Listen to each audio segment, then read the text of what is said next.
does not have to be that mind-numbing and that long. I've drafted things myself. Yes, sir. Can I ask a couple follow-ups to some issues you've already talked Please. about? You talked about energy earlier, about drilling for oil and becoming less dependent on foreign oil. And we mentioned that we're not going to do that immediately. So what do you think the government's role is in the energy area for this country in trying to reach those goals of becoming less dependent? Sure. While keeping costs down? First, we need, when you invest in stocks or you make any sorts of investment, first thing any financial advisor will tell you is that you need a diverse portfolio. In other words, you don't want to put all your eggs in one basket. You got to invest in different areas. And that's kind of how I look at our energy needs. As I said earlier, if Saudi Arabia cuts off the spigot, we need to be able to go other places. So when you're talking about petroleum resources, and that's what we've been talking about, we need to make sure we have a diverse supply of resources out there. Along with that, our federal government has some responsibilities. One is to ensure that our enemies aren't out there cutting off our energy sources. And that's where our military comes in. That's one of our roles, is to keep open the lines of commerce. And we do that not by having a massive presence in other countries. That's not the smartest way to do it.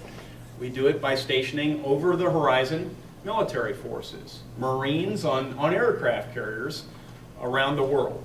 And we work with our allies to ensure that people who believe in economic liberty, like us, have the ability to trade with other nations, trade for energy sources.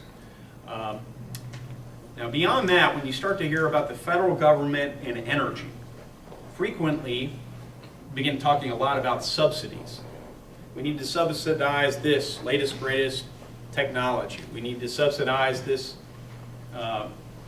solar cell car. We need to subsidize the fuel cell. We need to subsidize this and that technology.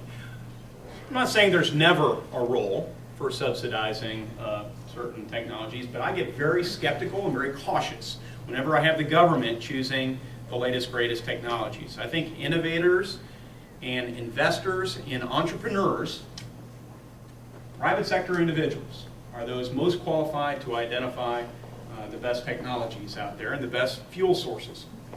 So as a member of Congress, I'm not going to be an easy vote anytime an argument is made that we need to invest in a particular energy technology. I would rather the marketplace take care of those investments. Okay, I appreciate that. Social Security, you talked about that earlier, and you started off discussing the fact, and I liked your comment about, we were talking about taxation a little bit, what source of tax, and you mentioned your concern with the level of spending. Yeah. And I have to agree with that. I think that's a much bigger issue right now. I mean, we can raise we can do things with taxes to try to get our revenue, but we've got to limit our spending. Right. And some of our biggest issues we've got to deal with, you also talked about, with Social Security, Medicare, and Medicaid. Can you be a little more specific on what you would support as far as going to fix that problem that you talked about, our unfunded liability? Here's what you're not going to get from me tonight, okay. and it probably won't surprise you. You're not going to get me to embrace the Cato Institute plan or the Heritage Foundation plan or the Brookings Institute plan to fix Social Security, Medicare, Medicaid. There are a lot of plans out there, some of which I think have a lot of merit to them, about what we can do to rejigger the system and make these programs sustainable so that future generations can enjoy some of these programs. I will be part of that effort to make these tough decisions. Now, I've got a procedural response to you, a way that I think we can actually get it done. And I hope that will answer your question. Years ago, there was something called a BRAC commission process. Do you remember this? I see some nodding. BRAC stood for Base Realignment and Closure. Remember that there were military bases after the end of the Cold War, strategically located in congressional districts or near congressional districts around this country. And these were sources of jobs, good jobs for a lot of people. And so there was a lot of people that were pessimistic about our ability to actually close any of these bases, even though we didn't need them anymore, because members of Congress would continue to throw funds into them, even though it really didn't make sense anymore for national security reasons. Well, Congress proved them wrong. They created this independent commission, the BRAC Commission, with policy experts, with military brass, and with certain members of Congress who'd sit down and try and prioritize exactly what bases were needed on the merits. Bases were needed for our country, and we've started to close these bases. There's been somewhat of a peace dividend after the Cold War. It's not really a time of peace anymore, but that's the term that was used.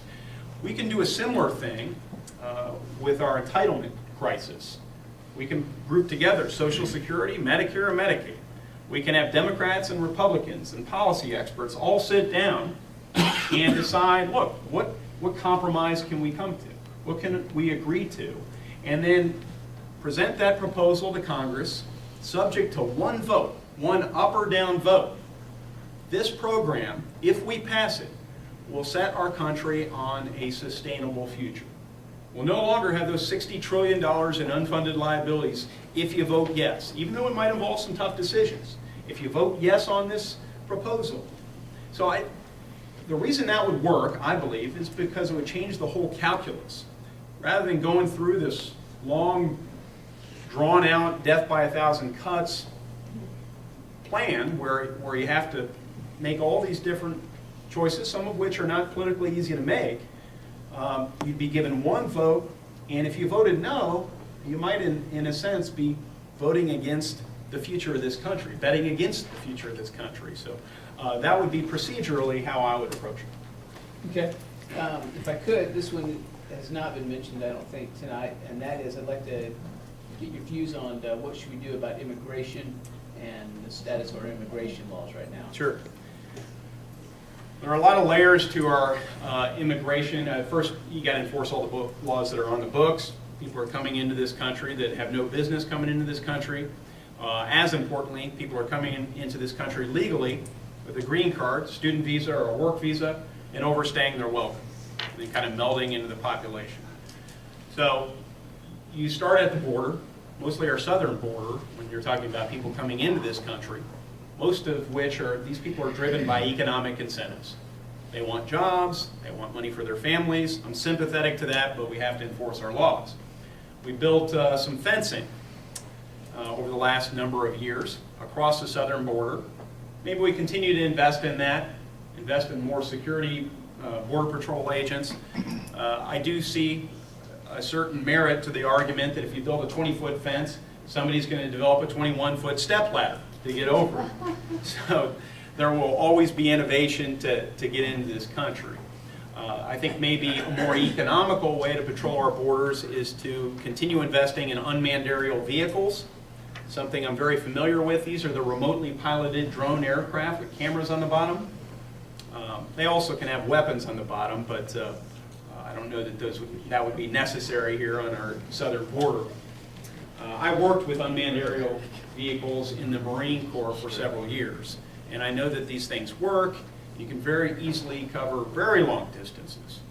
It's incredible, and the resolution on those cameras is just great. So you mix that with some Border Patrol agents, and we should be able to patrol our borders much more effectively. I don't want to overlook, during this age of international terrorism, our need to also look at our northern border with Canada. We don't want people coming into our country. What is that sound? Okay, all right. I'm pretty good with concentration, but at some point, folks, you know, the Tweety bird just gets me. All right. When you look at our illegal immigrant population, the year 2005 it was about 11.5 million, give or take. Approximately half of that population came here legally, like most of the 9/11 gang. They came here on work visas or student visas and just overstayed their welcome. Well, as of 2005, and I believe this is still accurate, when people came into this country, we check their papers, make sure that they're appropriately on the manifest, they're supposed to be here. Make sure they are who they say they are. We take a thumbprint and let them into the country.